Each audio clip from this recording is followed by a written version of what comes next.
Alors, j'ai failli faire la pire erreur. J'ai failli faire la pire erreur. Pourquoi? Parce qu'en fait, les meilleurs programmeurs doivent maîtriser l'anglais. Ok? Donc, si vous souhaitez être meilleur dans votre domaine, vous devez maîtriser l'anglais. Et donc, moi, chez moi, tout est en anglais. Mon ordinateur il est en anglais, mon téléphone est en anglais, mon Facebook, mon YouTube, mon Instagram, tout chez moi, c'est en anglais.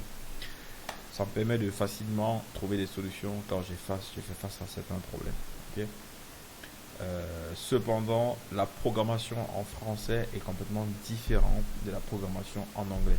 Parce que j'ai voulu faire une erreur de réinitialiser enfin de changer la langue de mon ordinateur et de mettre en français. Mais je me rappelle, les codes sont différents. Ils n'ont pas les mêmes codes. Ok.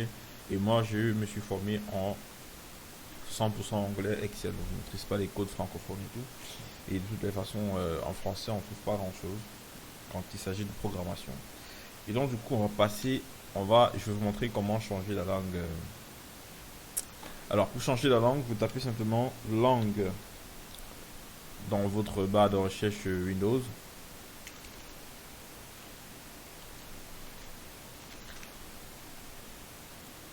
Tapez simplement langue, il va vous afficher cette page et vous allez simplement choisir la langue. Donc, moi, j'ai français, voilà, anglais. Cependant, si vous avez seulement français et que vous souhaitez rajouter l'anglais, vous allez ici dans ajouter des langues de préférence, vous allez cliquer dessus et vous allez choisir par exemple l'anglais américain. Alors là, chez moi, ça s'affiche pas. On va mettre English parce que moi, c'est en anglais. Alors, English. Donc, on va faire. Bon, il n'y a pas anglais américain parce que j'ai déjà choisi. Donc, supposons que ça c'était américain, vous faites Next. Et là, vous sélectionnez tout. Alors, on sélectionne tout ça. Installation ici. On peut set ça comme ma display language. Donc, en fait, le paramétrer comme la langue qui va s'afficher en fait. Donc on peut sélectionner la langue qui va s'afficher dans l'ordinateur. On fait installer et il faut vous assurer d'avoir la connexion. Une fois qu'il va installer, il va redémarrer l'ordinateur et en ce moment vous aurez votre ordinateur en anglais et toutes les applications de Windows, de Microsoft généralement seront en anglais parce que ici dans Language c'est coché Preferred. Euh, non, Match Windows. Normalement, c'est comme ça. Match Windows. Match Microsoft Windows. Ok. Ça veut dire que en fonction de la langue de Microsoft, il va s'adapter avec. Et donc voilà, on revient à nos moutons. Alors, si je fais ici print, il dit qu'il n'y a rien. We don't find anything to print. Nous ne trouvons rien à imprimer. Ok. Et donc pour cela, on va créer une page. Donc, vous voyez ici, il y a une limitation ici. Là, on a 100 pieds. Donc, on va créer. Alors, on va s'arrêter là, par exemple, à 50 ici. Donc, il y a une ligne en fait. Supposons, pardon, je mets du jaune et là, j'essaie d'imprimer à nouveau. Maintenant, il a trouvé quelque chose. Il a trouvé qu'il y a un truc qui existe dans cette cellule. Et donc, on se rend compte que ce jaune n'est pas centré en fait. Il faut vraiment avoir une belle mise en page. Alors, pour centrer cela, vous avez la possibilité d'aller ici dans Page Setting, dans Paramètres de la page, aller dans Mage et ensuite cocher horizontal et vertical. Ça permet de centrer en fait la page. Ok. Donc, votre facture de base doit être centrée. Donc, une fois qu'on a fait ça, on rentre. On doit maintenant s'assurer que tout ceci, parce que là c'est en format A4, ça doit s'imprimer sur un format A4. Donc voilà comment ça se passe. Enfin, voilà comment ça va pouvoir s'imprimer en fait. Il y aura en fait cette marge sur tous les côtés qu'on peut diminuer. On peut venir là et puis on vient dans marge, on diminue la marge ici en haut, on peut mettre à 50. Là ici on peut mettre à 50. Ici également on peut mettre à 50. Là 50. Top header et footer, on peut mettre ça à 0 je crois bien. Enfin, on va d'abord laisser comme ça voir et on fait OK. Et donc on peut laisser. Alors cependant ça a créé un bug ici, un léger bug parce que là vous voyez ça s'est décalé. Donc du coup il faut récupérer tout ceci. C'est en fonction parce que ça en fait c'est une page. Ok. Il faut récupérer tout ceci pour définir comme l'élément à imprimer en fait. Donc là j'ai mis des couleurs. Ici je viens, vous voyez que ça prend un peu plus de place. C'est la marge qu'on a augmentée. Alors donc une fois qu'on a fait notre mise en page, il faut setter ça. Set, ça veut dire définir. Il faut setter ça comme notre feuille en fait, pour éviter que Excel vous imprime toutes les pages, parce qu'on va travailler un petit peu partout.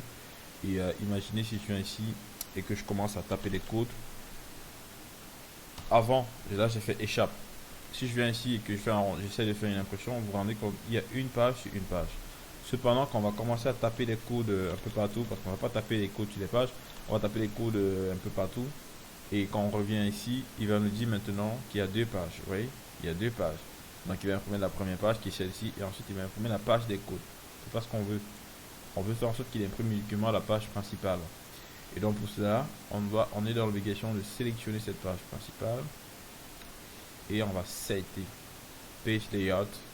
Et on vient ici dans print area. Et on fait set print. Donc on a défini cette zone comme la zone qui doit être imprimée. En dehors de cette zone, il ne doit rien imprimer d'autre. Ok? Une fois qu'on a fait ça, on se rend compte qu'il y a un trait ici qui entoure notre page. Et maintenant, si je viens, il y a une seule page à imprimer. C'est uniquement celle-ci.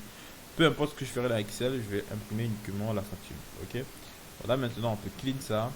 On peut décider de mettre ici la couleur en blanc. En blanc, ça c'est si vous imprimez sur des formats classiques. Ok. Ensuite, donc vous remarquez que notre page, on n'a plus les traits qu'on avait ici. Donc il faut bien qu'on puisse se repérer. Pour cela, il faut sélectionner tout ça. Clique droit dessus, aller dans format cell, aller dans border, automatique, et je fais entrer inside ici et outside. Ok, outline et inside. Et puis je fais ok. Et bon, là il m'a créé des tableaux mais avec des couleurs un peu vives. Alors c'est pas grave du tout. Ok, on va sélectionner tout ça et on va faire format cell. On va choisir une couleur similaire à celle-ci. On va faire outline inside et on va faire ok. Donc il nous a créé en fait des lignes qui sont un peu similaires à celle-ci. C'est ça, c'est juste pour nous repérer en fait. Ok. Alors, notre interface doit être séparée par déjà le nom, enfin la quantité du produit qui peut être ici. Ensuite, le nom du produit qui peut être quelque part là. Ensuite, le prix unitaire et le prix total. Ok. Donc, on peut définir cet endroit, cette zone, comme la zone où il y aura nos commandes en fait. Et donc, pour définir, on sélectionne comme on a fait là. Enfin, je vais déjà écrire des informations. Ok, donc supposons ici. Bon, tout ce que je vais faire, c'est abréger hein, pour aller vite. Ok. Bon, là, on a quantité. Ensuite, là, on a produit. Bon, je vais mettre simplement. Putain. En fait, c'est parce qu'il y a le micro devant mon clavier et j'arrive pas bien à voir. Alors, là, je vais l'enlever. Donc là, on a quantité. Ici, on a produit. Bon, ça doit être S, hein. On a plusieurs quantités, on a plusieurs produits. Ensuite, là, ici, on peut avoir le prix unitaire. Ensuite, ici, on a le total. Ok. Cependant, j'aimerais bien que le produit prenne toute cette largeur ici. Pour cela, je clique sur Match and Center. Ici, pareil, Match and Center. Et là, pareil, Match and Center. Cependant, la quantité, il peut rester là. Je peux simplement l'agrandir légèrement. Et ici, je sélectionne tout ça. Parce que moi, pour le produit, généralement, cette partie elle est vierge. Parce que je peux à l'intérieur insérer des photos. Ok. Donc, je sélectionne cette zone. Et puis, je vais format cell.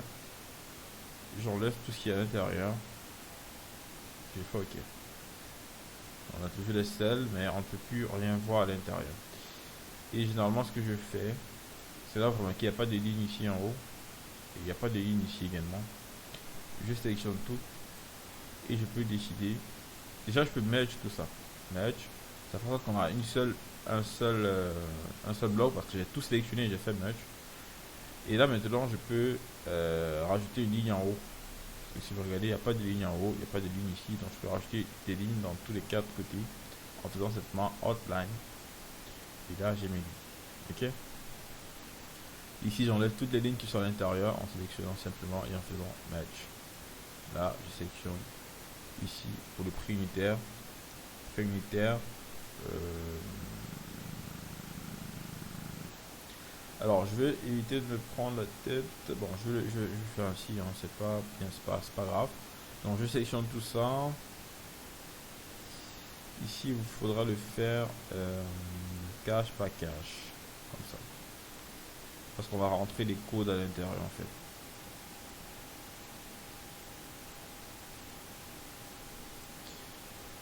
Donc, on peut s'arrêter là. Et je pense que déjà à partir d'ici, on peut merder tout ça. Comme ça. Ok.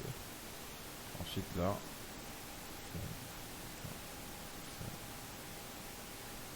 Ok. On a une facture comme ceci. Ensuite, ici, on peut décider qu'il n'y a rien. Donc on va décider de merder ça. Il n'y a rien du tout ici en fait, c'est vide. Ok.